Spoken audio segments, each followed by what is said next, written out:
Everyone. आज हम class 9 chemistry का हम 4th पार्ट देखेंगे। तो चलिए लेक्चर स्टार्ट करते हैं। लेक्चर स्टार्ट करने से पहले आज के लेक्चर में हम किस किस टॉपिक को कवर करेंगे, तो चलिए टॉपिक देख लेते हैं। First topic, common unit of temperature and SI unit of temperature, change in state of matter, effect of change of temperature, melting point, boiling point, condensation, freezing, sublimation। तो आज के लेक्चर में हम ये सारे टॉपिक कवर करने वाले हैं। तो चलिए लेक्चर स्टार्ट करते हैं। The common unit of temperature and SI unit of temperature. Student, जब हम टेम्परेचर की बात कर रहे हैं, यहाँ पे हम टेम्परेचर की बात कर रहे हैं, टेम्परेचर का क्या यहाँ पे रिलेशन है डिफ्यूजन के साथ, या मैटर के स्टेट के चेंजेस में क्या टेम्परेचर का रिलेशन है, तो उस रिलेशन को हम आगे देखेंगे। लेकिन उसके पहले हमें टेम्परेचर की यूनिट के बारे में जानना है। आप जानते हैं, आप अपने डेली लाइफ में बहुत सारे मेजरमेंट करते हैं और हर एक मेजरमेंट की अपनी अपनी यूनिट होती है। फॉर एग्जांपल, अगर आप कपड़े खरीदने जाते हैं दुकान पे, तो वहाँ पे लेंथ, ब्रेथ, उसकी यूनिट क्या होती है? मीटर होती है। तो इसी तरह से जब हम टेम्परेचर की मेजरमेंट करते हैं तो टेम्परेचर का भी यूनिट होता है। तो यहाँ देखेंगे हम दो तरह के unit, common unit, SI unit. तो चलिए, common unit of measuring temperature, temperature जो मेजरमेंट करते हैं तो उसकी कॉमन जो यूनिट होती है वो डिग्री सेल्सियस होती है। ठीक है, टेम्परेचर की कॉमन यूनिट क्या है? डिग्री सेल्सियस है। The melting point of ice on Celsius scale of temperature is 0 degree centigrade. Actually हम डिग्री सेल्सियस का यूज कब करते हैं? मेल्टिंग पॉइंट के लिए, बॉइलिंग पॉइंट के लिए, तो वहाँ पे हम डिग्री सेल्सियस यूज करते हैं। तो मेल्टिंग पॉइंट अगर आइस का देखा जाए तो 0 होता है, लेकिन हम यहाँ पे टेम्परेचर मेजरमेंट कर रहे हैं किस यूनिट में? डिग्री सेल्सियस में। तो इस तरह से हम लगा देंगे क्या? 0 डिग्री। तो ये 0 डिग्री सेल्सियस का मतलब, डिग्री सेल्सियस का मतलब ये क्या है? टेम्परेचर की यूनिट है। और डिग्री सेल्सियस को इसी तरह से हम डिनोट करते हैं, इस तरह से लिख करके। ठीक है, जैसे मान लीजिए 2 डिग्री सेल्सियस, मान लीजिए टेम्परेचर 2 है, तो हम उसे कैसे रिप्रेजेंट करेंगे? तो इस तरह से लिखे 2 degree Celsius. Boiling point of water on Celsius scale पे देखा जाए, अगर वाटर की बॉइलिंग पॉइंट सेल्सियस स्केल पे देखा जाए तो 100 होता है। ठीक है, 100 बताएगा। लेकिन डिग्री सेल्सियस में हम मेजरमेंट कर रहे हैं तो इस तरह से लिखेंगे 100 डिग्री सेल्सियस। अब हम बात करते हैं टेम्परेचर की एसआई यूनिट। तो टेम्परेचर की जो एसआई यूनिट है वो केल्विन। ठीक है, केल्विन स्केल बोलते हैं। Kelvin scale temperature used by the scientist for research. Scientist जो होते हैं वो अपने रिसर्च के लिए केल्विन स्केल का वहाँ पे यूज करते हैं टेम्परेचर को मेजर करने के लिए। SI unit of measuring temperature is kelvin. देखा जाए तो टेम्परेचर का जो एसआई यूनिट होता है, ठीक है, मेजर करने का, वो क्या है? आपका केल्विन है। हम केल्विन स्केल और डिग्री सेल्सियस के बीच में रिलेशन देखेंगे। तो यहाँ पे एक इक्वेशन बनता है केल्विन स्केल और सेल्सियस स्केल के बीच में। Kelvin scale is equal to Celsius scale plus 273, means की जो टेम्परेचर की यूनिट होती है केल्विन, वो इक्वल होती है डिग्री सेल्सियस प्लस 273। मीन्स मान लीजिए अगर कोई टेम्परेचर दिया गया है डिग्री सेल्सियस में और ये कहा जा रहा है कि आप उसे केल्विन में कन्वर्ट करिए, तो आप 273 उसमें ऐड कर देंगे। और अगर टेम्परेचर आपका केल्विन में दिया गया है और ये कहा जा रहा है कि उसे डिग्री सेल्सियस में कन्वर्ट करिए, तो उस टेम्परेचर में आप 273 का क्या कर देंगे? माइनस। चलिए क्वेश्चन से समझ लेते हैं। Convert the temperature of 25 degree Celsius to the Kelvin scale. अब ये कहा जा रहा है कि ये जो टेम्परेचर है 25 डिग्री सेल्सियस, इसे कन्वर्ट करना है किस में? Kelvin scale. तो केल्विन स्केल में कन्वर्ट करने के लिए हम 25 में क्या करेंगे? 273 ऐड कर देंगे। तो यहाँ हमारा टेम्परेचर केल्विन में कन्वर्ट हो गया। सेकेंड क्वेश्चन की अगर हम बात करते हैं, convert the temperature of 300 Kelvin to the Celsius scale. अब ये कहा जा रहा है कि ये जो 300 केल्विन है, इसे आप सेल्सियस स्केल में कन्वर्ट करिए। तो अब देखिए, जब आपका टेम्परेचर केल्विन में हो और डिग्री सेल्सियस में कन्वर्ट करने के लिए कहा जाए तो उसमें आप 273 का क्या कर देंगे, माइनस कर देंगे। तो यहाँ पे माइनस करके वैल्यू जो आ गई वो 27, और किस में कन्वर्ट करने के लिए कहा गया था, डिग्री सेल्सियस में। तो ये आपका आंसर हो गया। नेक्स्ट टॉपिक की बात करते हैं, change of state of matter की बात करते हैं। तो यहाँ पे हम मैटर के स्टेट में होने वाले जो चेंजेज होते हैं उनके बारे में देखेंगे। मैटर के स्टेट मतलब कि सॉलिड, लिक्विड, गैस, सॉलिड से लिक्विड में, लिक्विड से गैस में, मीन्स यहाँ पे जो मैटर के स्टेट होते हैं एक फॉर्म से दूसरे फॉर्म में क्या हो जाता है, चेंज हो जाते हैं, कन्वर्ट हो जाते हैं। ठीक है, तो अगर ये कहा जाए कि जो मैटर के स्टेट होते हैं वो कैसे एक फॉर्म में दूसरे फॉर्म में चेंज हो जाते हैं, तो दो तरह से उनका है। बाय चेंजिंग द टेम्परेचर, अगर हम उनका टेम्परेचर चेंज कर दें, ठीक है, अगर मैटर के स्टेट में अगर हम टेम्परेचर को चेंज कर दें तो टेम्परेचर के चेंजिंग से जो होता है स्टेट एक फॉर्म से दूसरे फॉर्म में कन्वर्ट हो जाते हैं। प्रेशर को चेंज करने के कारण भी मैटर के स्टेट एक फॉर्म से दूसरे फॉर्म में चेंज हो जाते हैं। We can change the physical state of matter in 2 ways, हम मैटर के फिजिकल स्टेट को चेंज कर सकते हैं 2 तरीके से। एक पहला तरीका ये है कि हम टेम्परेचर को ही चेंज कर दें, दूसरा है effect of change of temperature. Temperature के चेंज होने की क्या इफेक्ट है? First, by increasing the temperature, हम टेम्परेचर को इंक्रीज कर दें, बढ़ा दें, तब किस तरह से चेंजेज होती हैं। सेकेंड इफेक्ट क्या है कि हम टेम्परेचर को क्या कर देते हैं, डिक्रीज कर देते हैं, टेम्परेचर को अगर घटा देते हैं तब किस तरह से चेंजेज होती हैं। तो 2 तरह का यहाँ पे टेम्परेचर के चेंज होने के इफेक्ट हैं, 2 इफेक्ट। फर्स्ट इफेक्ट है बाय इंक्रीजिंग द टेम्परेचर। अब देखिए, जो फर्स्ट इफेक्ट है बाय इंक्रीजिंग द टेम्परेचर, उसमें सॉलिड जो होता है वो लिक्विड में कन्वर्ट हो जाता है, लिक्विड किस में कन्वर्ट हो जाता है, गैस में। By increasing the temperature, temperature को डिक्रीज करने के क्या इफेक्ट होते हैं मैटर के स्टेट में, तो जब हम टेम्परेचर डिक्रीज करते हैं तो गैस लिक्विड में कन्वर्ट हो जाती है, लिक्विड क्या हो जाती है, सॉलिड में। कह सकते हैं कि जिस रास्ते से गए रहे तो उसी रास्ते से फिर क्या आ जाते हैं, वापस आ जाते हैं। ठीक है, तो अब हम चलते हैं अपने टॉपिक पे चेंजेस देखने के लिए। तो यहाँ पे हम चेंजिंग द टेम्परेचर पहले देखेंगे कि टेम्परेचर के चेंज होने से किस तरह से मैटर के स्टेट में चेंजेस होती हैं, कैसे वो एक फॉर्म से दूसरे फॉर्म में कन्वर्ट होते हैं। तो फर्स्ट यहाँ पे है सॉलिड टू लिक्विड चेंज। ठीक है, टेम्परेचर को चेंज करने से जो हमारा फर्स्ट फॉर्म है सॉलिड का लिक्विड में चेंज होना।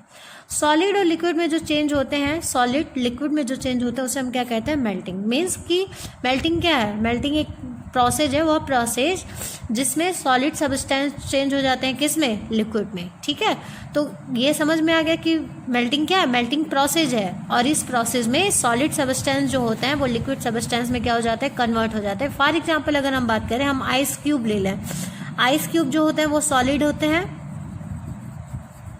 ठीक है, अब ये क्या होता है, इन्हें हीट कर देते हैं, हीट, आइस को जब हीट करते हैं, ठीक है, तो हीट करने के बाद आइस कन्वर्ट हो जाता है किस में, वाटर में, और वाटर किस फॉर्म में रहता है, लिक्विड में। ठीक है, तो इस प्रोसेस को हम क्या कहेंगे, मेल्टिंग कहेंगे, कि आइस जो वाटर में कन्वर्ट हो गया, ये प्रोसेस क्या है, मेल्टिंग है। लेकिन एक चीज़ ये है कि आइस आखिर किस टेम्परेचर पे जा कर के लिक्विड या वाटर के फॉर्म में चेंज होता है। ठीक है, आइस जो सॉलिड फॉर्म में है वो किस टेम्परेचर पे जा कर के वाटर के फॉर्म में चेंज हो रहा था, आखिर ऐसा तो कोई टेम्परेचर तो होगा ना। तो टेम्परेचर जो है वो 0 डिग्री सेल्सियस है, मीन्स कि 0 डिग्री सेल्सियस पे, ठीक है, आइस जो होते हैं वो वाटर के फॉर्म में चेंज हो जाते हैं। तो जो सॉलिड सब्सटेंस होते हैं जिस टेम्परेचर पे लिक्विड फॉर्म में चेंज होते हैं, उसी टेम्परेचर को हम क्या कहते हैं, मेल्टिंग पॉइंट। यहाँ पे मेल्टिंग वर्ड का मतलब क्या है, प्रोसेस है, और यहाँ पे जो मेल्टिंग पॉइंट है ये टेम्परेचर बताता है कि किस टेम्परेचर पे सॉलिड सब्सटेंस लिक्विड सब्सटेंस में क्या होते हैं, कन्वर्ट होते हैं। अब हम अगर बात करते हैं कि आइस की मेल्टिंग पॉइंट क्या होती है, आइस आखिर किस टेम्परेचर पे जा कर के वाटर के फॉर्म में चेंज हो जाता, तो 0 डिग्री सेल्सियस पे। ठीक है, मेल्टिंग पॉइंट ऑफ वैक्स, जो वैक्स मोम कहते हैं ना, तो मोम की मेल्टिंग पॉइंट क्या है, मोम किस टेम्परेचर पे जा करके मेल्ट हो जाता, लिक्विड फॉर्म में कन्वर्ट हो जाता, क्योंकि वैक्स तो सॉलिड फॉर्म में होते हैं, तो उसे लिक्विड फॉर्म में कन्वर्ट करने के लिए जब हम हीट करते हैं तो 63 डिग्री सेल्सियस टेम्परेचर पे जा करके वैक्स जो होते हैं वो सॉलिड फॉर्म से किस में कन्वर्ट होते हैं, लिक्विड फॉर्म में कन्वर्ट होते हैं। मेल्टिंग पॉइंट ऑफ अगर हम आयरन की बात करते हैं, आयरन, ठीक है, तो आयरन की मेल्टिंग पॉइंट बहुत ज़्यादा होती है 1535 डिग्री सेल्सियस। मीन्स कि आयरन को जब हम इतना ज़्यादा टेम्परेचर देंगे, इतना टेम्परेचर जब आयरन को हीट करेंगे और हीट करने के बाद जब टेम्परेचर यहाँ तक जब पहुँचेगा 1535 डिग्री सेल्सियस तक, तब जाके आयरन जो होगा वो लिक्विड फॉर्म में कन्वर्ट हो जाएगा। अब ये देखिए कि आखिर कैसे ये सॉलिड सब्सटेंस जो होते हैं वो लिक्विड में कन्वर्ट हो जाते हैं, क्योंकि अब जानते हैं कि सॉलिड सब्सटेंस के जो पार्टिकल्स होते हैं उनके बीच में फोर्स ऑफ अट्रैक्शन क्या होता है, ज़्यादा होता है, और फोर्स ऑफ अट्रैक्शन के कारण सॉलिड सब्सटेंस के पार्टिकल एक दूसरे से बहुत क्लोजली पैक्ड होते हैं। एक्चुअली होता क्या है कि जब हम हीट करते हैं तो हीट करने के कारण सॉलिड सब्सटेंस के जो पार्टिकल होते हैं ये वाइब्रेट करने लगते हैं, वाइब्रेसली वाइब्रेट करते हैं, बहुत तेज़ी से वाइब्रेट करने लगते हैं, ठीक है। और उनके वाइब्रेशन से वहाँ पे काइनेटिक एनर्जी प्रोड्यूस हो जाता है। अब जानते हैं काइनेटिक एनर्जी मूविंग पार्टिकल्स में होते हैं, तो जब वहाँ के जब सॉलिड पार्टिकल जब वाइब्रेट करने लगते हैं, बहुत तेज़ी से वाइब्रेट करते हैं, तो वहाँ पे काइनेटिक एनर्जी प्रोड्यूस हो जाता है। और वो काइनेटिक एनर्जी इतना ज़्यादा प्रोड्यूस होता है कि सॉलिड पार्टिकल के बीच में जो फोर्स ऑफ अट्रैक्शन होता है उस फोर्स ऑफ अट्रैक्शन को वो क्या कर देते हैं, ब्रेक कर देते हैं। मतलब कि सॉलिड पार्टिकल के बीच में जो फोर्स ऑफ अट्रैक्शन होता है उस फोर्स ऑफ अट्रैक्शन से ज़्यादा इनके बीच काइनेटिक एनर्जी प्रोड्यूस हो जाती है। और जब काइनेटिक एनर्जी प्रोड्यूस हो जाती है तो सॉलिड पार्टिकल को ब्रेक कर देती है, ग्रुप पार्टिकल में कन्वर्ट कर दिया। अब जैसे फॉर एग्जांपल हमारे पास सॉलिड पार्टिकल हैं दो, अब ये देखेंगे दोनों पार्टिकल एक दूसरे से क्लोज हैं, ठीक है। तो होता क्या है कि हीट करने के बाद ये पार्टिकल वाइब्रेट करेंगे बहुत तेज़ी से और इनमें काइनेटिक एनर्जी प्रोड्यूस हो जाएगी। काइनेटिक एनर्जी प्रोड्यूस हो जाएगी तो इन दोनों पार्टिकल को ये क्या कर देंगे, इन दोनों पार्टिकल के बीच में जो फोर्स ऑफ अट्रैक्शन है उसे वो ब्रेक कर देंगे, और ब्रेक करके इन दोनों पार्टिकल को क्या कर देंगे, सेपरेट कर देंगे, अलग कर देंगे। तो अब जानते हैं कि लिक्विड के जो पार्टिकल्स होते हैं वो सॉलिड के कंपेयर में उनके बीच में क्या पाया जाता है, स्पेस पाया जाता है। जैसे सॉलिड के पार्टिकल अगर नज़दीक होते हैं तो लिक्विड के पार्टिकल कुछ इस तरह से होता है, गैस के पार्टिकल इतने डिस्टेंस पे। तो इस तरह से सॉलिड पार्टिकल जब जो नज़दीक होते हैं ब्रेक होने के बाद वो ऐसा हो जाता है कि इनके बीच में क्या आ जाती है, स्पेस आ जाती है, ठीक है। तो ये फ्लूइड नेचर के हो जाते हैं। तो यही है यहाँ पे कि कैसे सॉलिड लिक्विड के फॉर्म में चेंज हो जाते हैं। तो आप रीज़न दे सकते हैं कि जब हम किसी सॉलिड सब्सटेंस को हीट करते हैं तो सॉलिड सब्सटेंस के जो पार्टिकल होते हैं वो वाइब्रेट करते हैं बहुत तेज़ी से, और वहाँ पे जो काइनेटिक एनर्जी प्रोड्यूस होती है वो काइनेटिक एनर्जी इतना ज़्यादा होती है कि सॉलिड पार्टिकल के बीच में प्रेजेंट फोर्स ऑफ अट्रैक्शन को ब्रेक कर देती है और पार्टिकल को सेपरेट कर देती है, अलग कर देती है। इस तरह से सॉलिड जो होते हैं वो लिक्विड फॉर्म में कन्वर्ट हो जाते हैं, और एक टेम्परेचर पे, मतलब ऐसे टेम्परेचर पे जा करके, तो उसी टेम्परेचर को हम क्या कहते हैं, मेल्टिंग पॉइंट। सेकंड बात करते हैं हम बॉइलिंग की, लिक्विड टू गैस। अब यहाँ पे सॉलिड टू लिक्विड हमने देख लिया, अब हम लिक्विड टू गैस देखेंगे। तो यहाँ भी वही है आपका कि जब हम किसी भी लिक्विड सब्सटेंस को हीट करते हैं तो वो हीट करने के बाद गैस फॉर्म में चेंज हो जाते हैं या वेपर फॉर्म में चेंज हो जाते हैं। तो अब बात करते हैं कि what is the boiling point. तो बॉइलिंग पॉइंट भी मेल्टिंग पॉइंट की तरह कि ऐसे टेम्परेचर पे कि जहाँ पे लिक्विड सब्सटेंस जो होते हैं वो गैस में कन्वर्ट हो जाते हैं, उसी टेम्परेचर को हम क्या कहते हैं, बॉइलिंग पॉइंट कहते हैं। यहाँ भी वही रीज़न है कि कैसे लिक्विड सब्सटेंस गैस फॉर्म में या वेपर फॉर्म में कैसे कन्वर्ट हो जाते। तो सपोज़ देखिए ये लिक्विड पार्टिकल्स हैं और इनके बीच में जो है फोर्स ऑफ अट्रैक्शन तो है, इनके बीच में स्पेस पाया जाता है compare to solid particle, force of attraction है। तो जब इन्हें हीट किया जाता है तो इनके जो पार्टिकल होते हैं वो तेज़ी से क्या करते हैं, मूव करते हैं। मूव करने के कारण इनमें बहुत ज़्यादा काइनेटिक एनर्जी प्रोड्यूस हो जाता है, और इतना ज़्यादा प्रोड्यूस हो जाता है कि इनके बीच के फोर्स ऑफ अट्रैक्शन को ब्रेक कर देता है, ठीक है, वर्क करने लगता है। अब ब्रेक करने के बाद इन पार्टिकल को बहुत दूर दूर डिस्टेंस पे सेपरेट कर देता। तो ये इस तरह से लिक्विड जो होते हैं वो गैस फॉर्म में क्या हो जाते हैं, कन्वर्ट हो जाते हैं।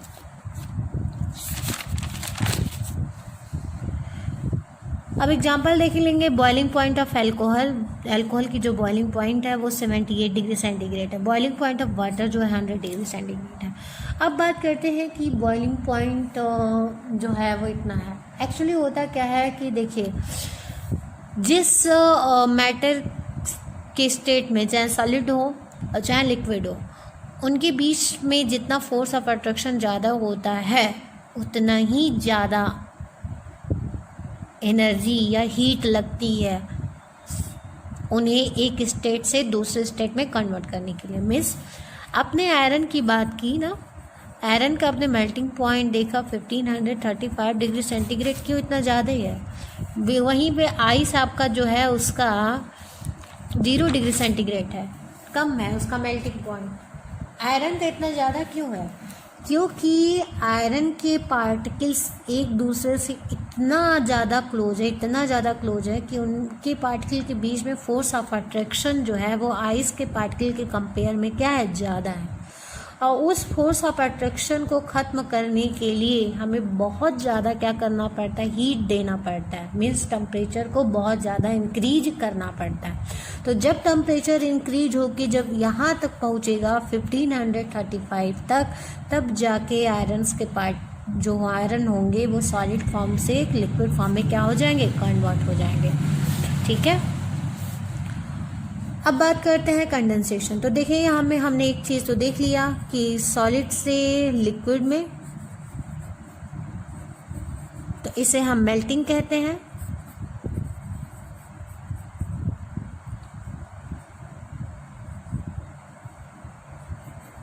ठीक। अब लिक्विड से जब हम गैस में करते हैं तो इसे हम क्या कहते हैं, बॉइलिंग कहते हैं। ठीक है। लिक्विड टू गैस, इसके लिए हम क्या यूज करते हैं, बॉइलिंग यूज करते हैं। अब यहाँ पे मतलब देखिए, सॉलिड से liquid melting process, liquid to gas आपका बॉइलिंग प्रोसेस। अब बात करते हैं कंडेंसेशन। अब देखिए, ये तो अभी जो दो आपने देखा ना, ये जो टेम्परेचर के चेंज होने के ये इफेक्ट है इंक्रीजिंग टेम्परेचर। यहाँ पे हम टेम्परेचर को क्या कर रहे हैं, इंक्रीज कर रहे हैं। अब हम यहाँ पे जो कंडेंसेशन और फ्रीजिंग देखेंगे तो यहाँ पे टेम्परेचर का डिक्रीज होने की बात की जाती है कि टेम्परेचर को जब हम डिक्रीज करते हैं तब कैसे मैटर के स्टेट चेंज होते हैं। तो अब देखिए, कंडेंसेशन क्या है, the process of changing a gas to a liquid by a cooling. अब देखिए, गैस को लिक्विड फॉर्म में चेंज कर दिया जाता है, गैस को लिक्विड में कन्वर्ट कर दिया जाता है। कैसे? यहाँ पे टेम्परेचर हम इंक्रीज नहीं कर रहे हैं, यहाँ टेम्परेचर हम क्या कर रहे हैं, डिक्रीज कर रहे हैं। जब टेम्परेचर डिक्रीज करते हैं तो गैस जो होते हैं वो लिक्विड के फॉर्म में कन्वर्ट हो जाते हैं। टेम्परेचर डिक्रीज करने का मतलब वहाँ पे कूलिंग, मतलब जब उसे ठंडा करेंगे, ठंडा करने का मतलब टेम्परेचर का डिक्रीज होना, और गर्म करने का मतलब होता है टेम्परेचर का बढ़ना। ठीक है, इंक्रीज करना। तो कूलिंग का मतलब है टेम्परेचर यहाँ पे घट रहा है, तो यहाँ से गैस जो होता है वो लिक्विड फॉर्म में कन्वर्ट हो जाता है। अब यहाँ पे कैसे गैस लिक्विड फॉर्म में कन्वर्ट हो जाता है? अब देखिए, ये गैस के पार्टिकल्स हैं। ठीक है। जब यहाँ का टेम्परेचर हम कम करेंगे, डिक्रीज करेंगे, तो टेम्परेचर डिक्रीज करने के कारण ये पार्टिकल जो इनके बीच में जो काइनेटिक एनर्जी प्रेजेंट होता है, वो काइनेटिक एनर्जी जो होती है वो लॉस होने लगती है, वो काइनेटिक एनर्जी लॉस होती है। जैसे जैसे काइनेटिक एनर्जी लॉस होती है, ये गैस के पार्टिकल जो होते हैं वो एक दूसरे के क्या होने लगते हैं, क्लोज आने लगते हैं।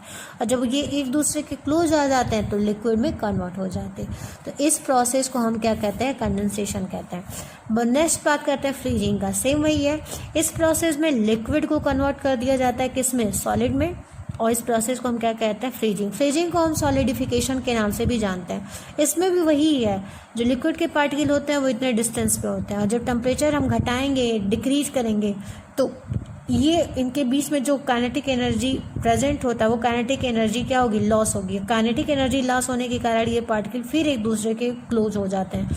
तो इस तरह से लिक्विड जो होते हैं कन्वर्ट हो जाते किस में, सॉलिड में। किस प्रोसेस के द्वारा, फ्रीजिंग के द्वारा। अब बात करते हैं सब्लिमेशन की। What is the sublimation?